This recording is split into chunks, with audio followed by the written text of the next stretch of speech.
guys, so what's up? It's the Chinchilla notebook, and as you could tell by like the beginning of this video, it's been a really random video, but I don't know. I was just cleaning Merlin's cage tonight, and he was like on the ledge, and I was vacuuming the ledge, and I thought I would scare him by putting the vacuum close to him, but he actually didn't even get scared at all. So I thought that was kind of funny.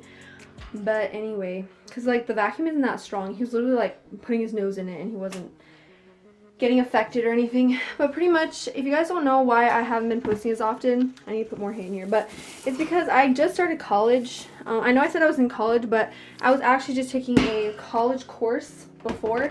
Now I'm actually enrolled into an actual university, so it's been I've been pretty busy, been doing school 7 to 8 to 9 hours a day, just studying or doing school. So it's been pretty tough for me to upload videos, but I do have one planned out. I just thought I'd put like a quick little silly one like this, but that's just a life update on what's going on. Basically, you're just gonna get cute footage of Merlin for a while.